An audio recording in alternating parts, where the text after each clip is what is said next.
வணக்கம்.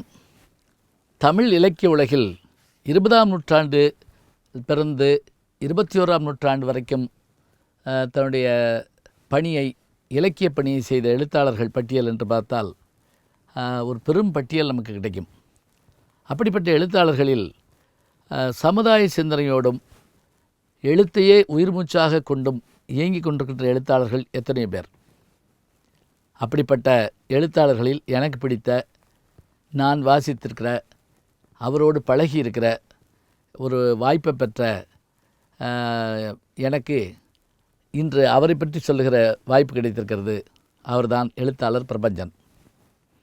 இவர் பிறந்த ஊர் பாண்டிச்சேரி. 1945 பிறந்தார். இவருடைய தந்தையார் அங்கே தனியாக தொழில் செய்து கொண்டிருந்தார். இவருடைய இயற்பெயர் இவங்க வீட்டில் வச்ச பெயர் சாரங்கபாணி வைத்தியலிங்கம். பள்ளி படிப்பெல்லாம் இவர் புதுச்சேரியில் தான் முடித்தார்.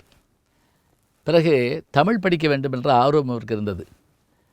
அந்த ஆர்வத்தின் காரணமாக கரந்தை தமிழ் சங்கத்தில், தஞ்சாவூரில் இருக்கின்ற கரந்தை தமிழ் சங்கத்தில் சேர்ந்து புலவர் பட்டம் பெற்றார். அதோடு மட்டுமில்லாமல் ஆசிரிய பணியிலும் சில ஆண்டுகள் பணிபுரிந்தார். பள்ளி ஆசிரியராக இருந்தார். ஆனால் எழுத்து தாகம் இவரை இழுத்தது. இவருடைய முதல் கதை பரணி என்கின்ற இதழில் 1961 என்ன உலகமடா என்ற பெயரில் வெளிவருது. பிறகு இவர் அந்த வளர்ந்த விதத்தை பார்க்கறது ரொம்ப ஆச்சரியமாக இருக்கும். மாலன் அவர்களும் திரு பிரபஞ்சன் அவர்களும் தொடர்ந்து வாரம் குமுதம் இதழில் போட்டி எழுதிட்டு வந்தாங்க. இந்த வாரம் இவர்னா அந்த வாரம் அவர், அடுத்த வாரம் அவர், இப்படி சிறுகதைகள்.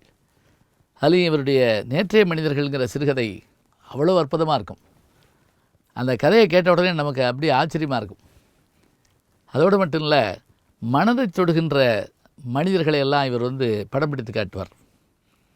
புதுச்சேரியில் இவர் இளமை காலம் கழிந்ததுனால இவருடைய நினைவுகளெல்லாம் ஒன்றாக தேக்கி ஆனந்தரங்கம் பிள்ளையினுடைய நாட்குறிப்பை எடுத்து வானம் வசப்படும் என்ற ஒரு அற்புதமான நாவலை அவர் எழுதினார். அதுதான் அவருக்கு சாகித்ய அகாடமி விருதை வாங்கி கொடுத்தது. இந்த வானம் வசப்படுங்கிற நாவல் நான் கல்லூரியில் படிக்கிற போது கல்லூரியில் வேலை பார்க்குற போது மாணவர்களுக்கு பாடமாக வைத்திருந்தோம். இவர் சாகித்ய அகாடமி விருது பெற்றதோடு தமிழ்நாடு அரசினுடைய விருதுகளை பெற்றிருக்கிறார். பல மேடைகளில் நானும் அவரும் சேர்ந்து பேசியிருக்கிறோம். அதே போல் ஏதேனும் எனக்கு ஒரு சந்தேகம் ஏற்பட்டால் உடனடியாக நாம் தொலைபேசியில் கூப்பிட்டு கேட்டோம்னா உடனே மொழிபெயர்ப்பு கதைகளாக இருந்தாலும் மற்ற எந்த கதைகளாக இருந்தாலும் சொல்வார். கவிதைகளே எழுதியிருக்கிறார். நிறைய சிறுகதை தொகுதிகள் வந்திருக்கு. தமிழ்நாடு அரசுடைய விருதை பெற்றிருக்கிறது. திருப்பூர் தமிழ் சங்கத்தினுடைய விருதை பெற்றிருக்கிறது. எல்லாமே இவருடைய நல்ல படைப்புக்கு ஒரு எடுத்துக்காட்டு. எனக்கு பிடிச்சது என்ன அப்படின்னா, ஒரு சிறுகதை, எனக்கு அந்த கதையினுடைய பேர் மறந்துட்டேன். அதாவது ஒரு ஊரில் அந்த ஒரு பெரிய பைல்வான் மாதிரி இருப்பார். அவர் அந்த பைல்வான் மாதிரி இருந்து அந்த ஊரில் அவருடைய பேச்சை யாரும் தட்ட மாட்டாங்க. யாராக இருந்தாலும் ஒரு அறை விட்டுருவார். அப்படியான ஒரு ஆகிருதியோடு வாழ்ந்த மனிதர். வீட்டில் அவருக்கு அவர் மகனுக்கும் பிடிக்காது. இவர் என்ன சொன்னாலும் கேட்க மாட்டான். இது இப்படி போயிட்டே இருக்கப்ப ஒரு தடவை இவர் கையை ஓங்குவார் பாருங்க. அப்போ அந்த பையன் என்ன செஞ்சு விடுவான், படாரம் பிடிச்சிட்டு அப்பாவை படாரம் அடைஞ்சு விடுவான். அப்போ அந்த கை கீழே இறங்கின உடனே அப்படியே பேசாமல் இருப்பாருங்க. மறுநாள் அவர் இறந்து போவார்.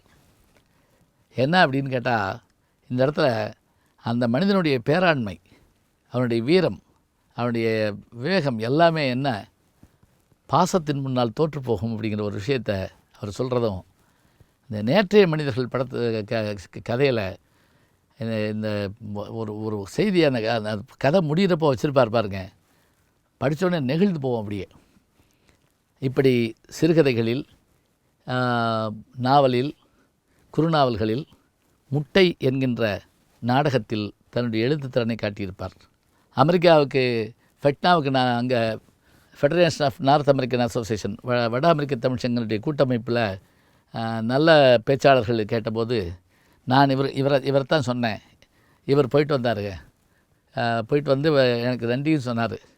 மிகச்சிறந்த மனிதர், மிகச்சிறந்த சிந்தனையாளர்.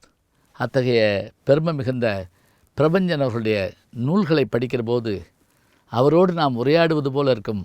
அவருடைய பேட்டிகளை பார்க்கிற போது அந்த பெருமை இருக்கும். ஒரு முறை தினமணி கட்டுரையில் கலைஞர் அவர்களை பற்றி அற்புதமான ஒரு கட்டுரை ஒன்று எழுதியிருந்தார். இன்றைக்கும் நாம் படித்தாலும் கலைஞரை எழுத்தாளனாக பார்க்கின்ற அந்த தன்மை நமக்கு வியப்பை தரும்.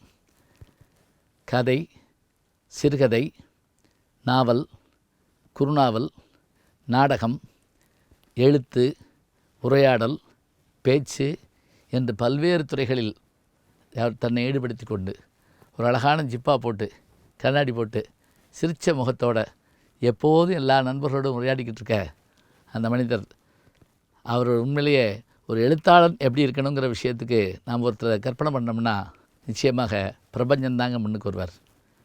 சாரங்கபாணி வைத்தியலிங்கம் என்ற பிரபஞ்சன் எழுத்துக்களில் எப்போதும் வாழ்ந்து வருகிறார்.